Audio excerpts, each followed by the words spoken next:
शाम का वक्त था। एक व्यक्ति नज़दीकी थाने में जाता है और पुलिस वालों से कहता है कि साहब मेरी पत्नी कल सुबह से ही कहीं लापता हो चुकी है। मैं उसे हर जगहों पे ढूंढ चुका हूँ पर उसका कहीं कुछ पता नहीं चल रहा है। प्लीज़ आप कैसे भी करके मेरी पत्नी को ढूंढ दीजिए। पुलिस उस व्यक्ति के तहरीर पे उसकी पत्नी की गुमशुदगी का रिपोर्ट दर्ज कर लेती है और उसे घर भेजते हुए ये भरोसा दिलाती है कि जितना जल्द हो सके हम तुम्हारी पत्नी को ढूंढ लेंगे। वो व्यक्ति जब घर पे पहुंचता है उसके जस्ट थोड़ी ही देर के बाद खुद उसकी बेटी भी उसी थाने में जाती है और पुलिस वालों से कहती है कि साहब पापा ने जो कुछ भी आप लोगों को बताया है वो सब कुछ झूठ है, क्योंकि मेरी मम्मी कहीं लापता नहीं हुई है बल्कि खुद मेरे पिता ने उसे गायब कर दिया है। बेटी जब अपने ही पिता के ऊपर इल्ज़ाम लगाती है तो पुलिस भी सोच में पड़ जाती है कि आखिरकार बाप और बेटी में सच कौन बोल रहा है।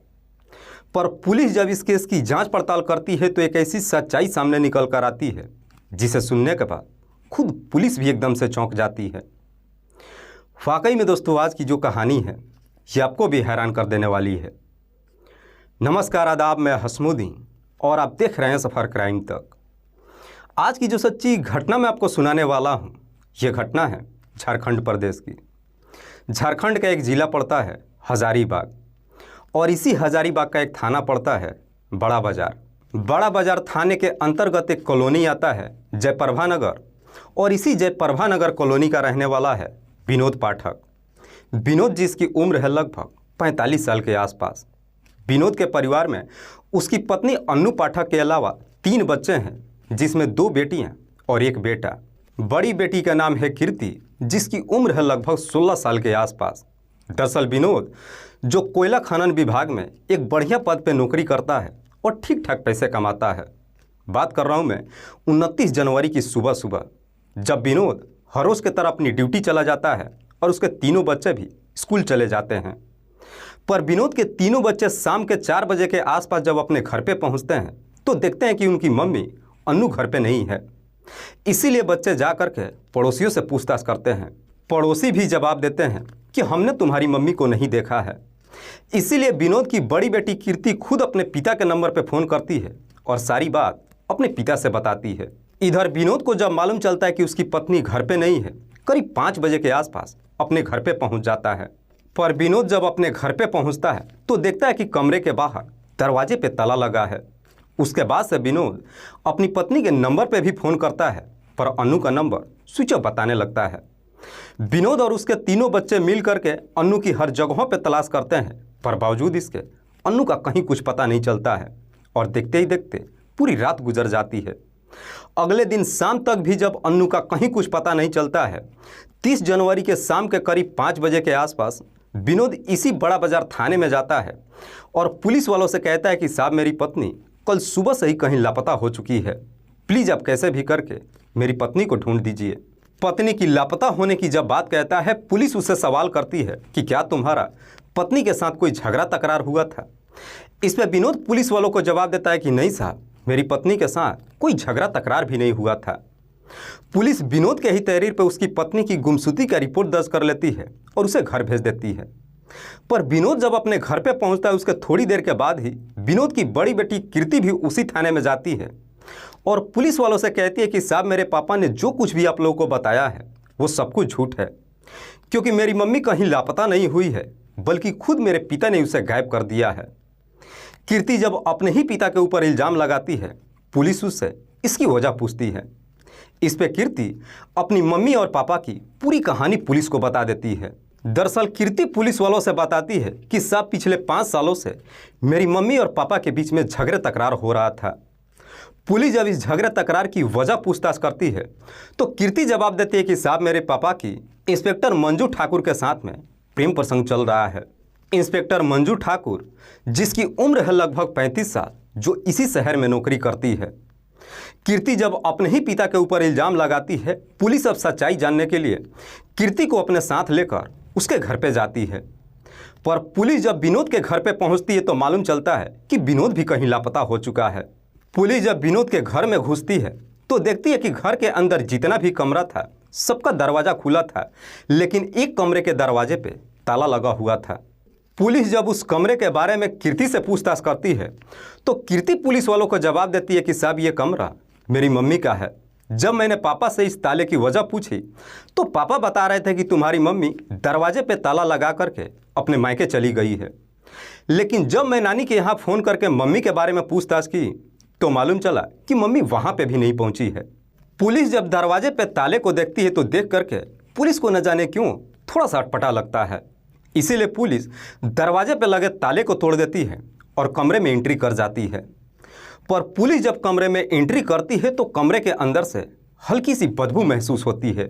इसीलिए पुलिस अब कमरे की बेहतर तरीके से तलाशी लेनी शुरू कर देती है। पुलिस जब कमरे के अंदर पड़ा बेड को ओपन करती है तो बेड के अंदर का नज़ारा देख पुलिस एकदम से चौंक जाती है, क्योंकि उसी बेड के अंदर अन्नू का डेड बॉडी 2 हिस्सों में पड़ा हुआ था। दरअसल दोनों हिस्से जो अलग अलग प्लास्टिक के बोरी में पैक करके रखा हुआ था। इधर कीर्ति जब अपनी मां की डेड बॉडी को देखती है तो देख करके चीख चीख करके रोने लगती है और धीरे धीरे यह खबर पूरे इलाके में फैल जाती है। पुलिस घटनास्थल की बड़ी बारीकी तरीके से मुआयना करती है, पर बावजूद इसके पुलिस के हाथ कोई सबूत नहीं मिलता है। इसीलिए पुलिस सबसे पहले डेड बॉडी को अपने कब्जे में लेकर पोस्टमार्टम के लिए भेज देती है और फिर इस बारे में पूछताछ करने के लिए इंस्पेक्टर मंजू ठाकुर से मुलाकात करती है। पुलिस जब इंस्पेक्टर मंजू से पूछताछ करती है तो मंजू भी पुलिस वालों को जवाब देती है कि साहब ये सब कुछ झूठ है, मेरा विनोद के साथ कोई चक्कर नहीं चल रहा है, बल्कि मैं और विनोद सिर्फ एक अच्छे दोस्त हैं। चूँकि पुलिस के पास भी इंस्पेक्टर मंजू के खिलाफ उस वक्त कोई सबूत नहीं था, इसीलिए पुलिस मंजू को छोड़ देती है और फिर विनोद के बारे में पता लगाने के लिए उसके मोबाइल नंबर का कॉल डिटेल्स निकालती है। डिटेल्स को जब चेक करती है तो मालूम चलता है कि घटना वाले दिन विनोद ने मंजू के नंबर पे लगभग 32 बार बातचीत किया था। पुलिस को जैसी इस तरह की डिटेल्स मिल जाती है, इसी डिटेल्स के आधार पे 6 फरवरी को मंजू को हिरासत में ले लेती है और फिर पुलिस इंस्पेक्टर मंजू से अन्नू की हत्या के बारे में पूछताछ करती है। चूँकि इंस्पेक्टर मंजू भी कोई कच्ची खिलाड़ी नहीं थी, इसीलिए पुलिस के हर सवालों का बड़ी बेबाकी से जवाब दे रही थी। पर पुलिस जब मंजू से मनोवैज्ञानिक तरीके से पूछताछ करना शुरू करती है तो आखिरकार मंजू पुलिस के सवालों में उलझ जाती है और मजबूर होकर अपनी सच्चाई कबूल कर लेती है। दरअसल विनोद जो कोयला खनन विभाग में एक अच्छे पद पर नौकरी तो करता ही है, ठीक ठाक पैसे भी कमाता है, पर बावजूद इसके पतंजलि दवाइयों का एक एजेंसी भी ले रखा है। करीब 5 साल पहले इसी एजेंसी के सिलसिले में एक दिन विनोद हरिद्वार में जाता है और वहीं पे विनोद की पहली बार मुलाकात इंस्पेक्टर मंजू से होती है, क्योंकि मंजू ने भी इन्हीं दवाइयों का एक एजेंसी ले रखा था। हरिद्वार में जब पहली बार विनोद और मंजू की मुलाकात होती है, दोनों जब एक दूसरे से बातचीत करते हैं तो मालूम चलता है कि दोनों ही एक ही शहर के रहने वाले हैं। इसीलिए विनोद और मंजू के बीच में दोस्ती हो जाती है और जब वहां से अपने घर के लिए निकलते हैं तो अपना अपना मोबाइल नंबर भी एक दूसरे के साथ शेयर कर लेते हैं। जब घर पे पहुंचते उसके बाद से फ़ोन के जरिए ही एक दूसरे से बातचीत करने लगते हैं। दरअसल विनोद जो पहली नज़र में मंजू को अपना दिल दे चुका था। इधर मंजू जो ऑलरेडी शादीशुदा तो थी ही, लेकिन मंजू का भी सेम वही हाल था। फ़ोन पे बातचीत करते करते आखिरकार विनोद और मंजू के बीच में प्रेम प्रसंग शुरू हो जाता है। दोनों के बीच में प्रेम प्रसंग तो शुरू हो जाता है, लेकिन चाह करके भी एक दूसरे से मुलाकात नहीं कर पाते हैं। इसीलिए एक दूसरे से मुलाकात करने के लिए एक प्लान बनाते हैं और फिर मंजू और विनोद मिल करके पार्टनरशिप में एक बिजनेस खोल लेते हैं। बिजनेस की जब शुरुआत हो जाती है उसके बाद से मंजू अब अक्सर विनोद के घर पे जाना शुरू कर देती है। मंजू जब भी विनोद के घर पे जाती है, विनोद उससे अपने कमरे में बिठाकर घंटों देर तक बातचीत करता है और जैसे ही मौका मिलता है मंजू से मुलाकात भी कर लेता है। शुरू में तो विनोद की पत्नी अन्नू को कुछ नहीं मालूम चलता है, लेकिन मंजू जब बार बार विनोद के घर पे जाने लगती है तो कहीं ना कहीं अन्नू को अब अपने पति को लेकर शक हो जाता है और आखिरकार एक दिन इस बारे में अपने पति से पूछताछ करती है। लेकिन अन्नू जब अपना शक जाहिर करती है सुन करके विनोद एकदम से गुस्से में आ जाता है और अपनी पत्नी को धमकाते हुए कहता है कि आज के बाद से तुम इस तरह की सवाल कभी नहीं करोगी, क्योंकि मेरा मंजू के साथ केवल बिजनेस पार्टनर का रिश्ता है। विनोद भले ही अपनी पत्नी को धमकाने की कोशिश करता है, लेकिन अन्नू अपने जिद से पीछे नहीं हटती है। जब मंजू को अपने घर पे आने से मना करती है, विनोद अपनी पत्नी से झगड़े तकरार करने लगता है। जब दोनों के बीच में झगड़े तकरार शुरू होता है, आखिरकार अन्नू एक दिन इस प्रकार से गुस्से में आ जाती है कि अपने तीनों बच्चों को वहीं पे छोड़कर मायके चली जाती है। दरअसल अन्नू जो कि हजारीबाग शहर की रहने वाली है, अन्नू गुस्से में मायके तो चली जाती है, लेकिन इधर विनोद को एक बढ़िया मौका मिल जाता है। दरअसल विनोद के तीनों बच्चे जब अपने स्कूल में चले जाते हैं, उसके बाद से विनोद मंजू को अपने घर पे बुलाता है और बड़े मज़े से उससे मुलाकात करता है। पर हद तो तब हो जाती है जब एक दिन विनोद मंजू को अपने घर पे बुलाता है और कमरे के अंदर जब उससे मुलाकात करता है, उसी वक्त ही विनोद के तीनों बच्चे स्कूल से घर पे पहुंच जाते हैं और विनोद की बड़ी बेटी कीर्ति दोनों को आपत्तिजनक स्थिति में देख लेती है। कीर्ति जैसे इस तरह की नज़ारा देखती है, तुरंत ही इस बात की जानकारी अपनी मम्मी को दे देती है। इधर अन्नू को जब अपने पति की सारी सच्चाई मालूम चलता है, अन्नू उसी वक्त ही अपने मायके से चलकर घर पे पहुंच जाती है और फिर अपने पति को बड़े प्यार से समझाती है। कहती है कि तुम मंजू को छोड़ दो, वरना हमारा पूरा परिवार बिखर जाएगा। अन्नू जब अपने पति को समझाने की कोशिश करती है, विनोद मंजू के प्यार में इस प्रकार से अंधा हो चुका था कि अपनी पत्नी की बात सुनने के बजाय उसकी पूरी तरीके से पिटाई कर देता है। लेकिन पिटाई खाने के बावजूद भी अन्नू अपने जिद से पीछे नहीं हटती है। जैसे तैसे समय गुजरता है, पर जैसे ही कुछ महीने का समय गुजरता है, इस बात की जानकारी विनोद के तमाम रिश्तेदारों को भी मालूम चल जाता है, जिसकी वजह से अपनी रिश्तेदारी में विनोद की काफ़ी बेइज्जती होती है। इस बेइज्जती से विनोद इस प्रकार से गुस्से में आ जाता है कि विनोद को लगता है कि शायद रिश्तेदारों को इसकी पत्नी अन्नू ने ही बताई है। इसीलिए विनोद अब गुस्से में ही अपनी पत्नी को ही हमेशा के लिए इस दुनिया से हटाने का तय कर देता है और फिर अपनी पत्नी को इस दुनिया से हटाने के लिए एक षड्यंत्र बनाता है। और इसी षड्यंत्र के तहत 29 जनवरी को सुबह सुबह वो अपने ऑफिस चला जाता है। इधर अन्नू जब अपने तीनों बच्चों को स्कूल भेज देती है, करीब 11 बजे के आसपास विनोद ऑफिस से अपने घर पे आ जाता है। उस वक्त अन्नू जो घर पे अकेले ही मौजूद थी। विनोद जब अपने घर पे पहुंचता है, बिना किसी वजह के अपनी पत्नी की बुरी तरीके से पिटाई करने लगता है। लेकिन इस बार जब अपनी पत्नी की पिटाई करता है तो अन्नू ना तो विरोध करती है और ना ही कोई जवाब देती है। विनोद पिटाई करने के बाद जब थक जाता है, करीब 12 बजे के आसपास अपने घर से बाहर निकल जाता है और आधे घंटे के बाद जब वापस अपने घर पे पहुंचता है तो देखता है कि उसकी पत्नी अन्नू मंजू से फ़ोन पे बातचीत कर रही थी। दरअसल अन्नू मंजू को समझा रही थी कि जब तुम दोनों अलग नहीं हो सकते हो तो तुम शादी कर लो, लेकिन इस तरीके से मुझे और मेरे बच्चों को यत्नाएं मत दो। विनोद जब अपनी पत्नी को मंजू से बातचीत करते हुए देखता है तो देखकर इस प्रकार से आग बबूला हो उठता है कि गुस्से में ही अपने घर के किचन में जाता है और किचन से एक तेज धार हथियार को लाता है और उस हथियार को अन्नू के गले पे चला देता है, जिसकी वजह से अन्नू की चीख भी नहीं निकल पाती है और उसकी घटनास्थल पे ही मौत हो जाती है। अन्नू की जब मौत हो जाती है, उसके बाद से विनोद इंस्पेक्टर मंजू के नंबर पे फ़ोन करता है और सारी बात बताता है। इधर इंस्पेक्टर मंजू को जब ये मालूम चलता है कि विनोद ने अपनी पत्नी की हत्या कर दिया है, ये जानकर मंजू भी एकदम से चौंक जाती है। लेकिन अंदर ही अंदर वो काफ़ी खुश भी होती है कि चलो रास्ते का रोड़ा हट गया। खुद मंजू ही विनोद को समझाती है कि तुम्हारी पत्नी की डेड बॉडी को कैसे ठिकाने लगाना है। मंजू विनोद से कहती है कि तुम अपनी पत्नी की डेड बॉडी को 2 अलग हिस्सों में कर दो और दोनों हिस्सों को प्लास्टिक की बोरी में पैक करके घर में ही कहीं छुपा दो। जब हमें मौका मिलेगा हम उस डेड बॉडी का ठिकाने लगा देंगे। विनोद भी सेम ऐसे ही करता है। कमरे के अंदर ही अपनी पत्नी की डेड बॉडी को 2 अलग हिस्सों में कर देता है और दोनों डेड बॉडी को 2 अलग अलग प्लास्टिक की बोरी में पैक करके कमरे के अंदर जो उसका बेड पड़ा था उसी बेड को ओपन करके बक्से में दोनों डेड बॉडी को रख देता है। उसके बाद से जल्दी जल्दी कमरे की सफाई करता है, इससे पहले कि उसके तीनों बच्चे स्कूल से चल करके घर आ जाए। घर से बाहर निकलता है, मार्केट से जा करके एक नया ताला खरीद करके लाता है और उस ताले को कमरे के बाहर दरवाजे पे लगा देता है और करीब 4 बजे के आसपास वापस अपने ऑफिस चला जाता है। इधर विनोद के बच्चे जब स्कूल से अपने घर पे पहुंचते हैं, अपनी मम्मी को जब नहीं देख पाते हैं, पड़ोसियों से जाकर के पूछताछ करते हैं। लेकिन पड़ोसी भी जब मना कर देते हैं तो विनोद की बड़ी बेटी कीर्ति अपने पिता के नंबर पे फ़ोन करती है और उसे घर पे बुलाती है।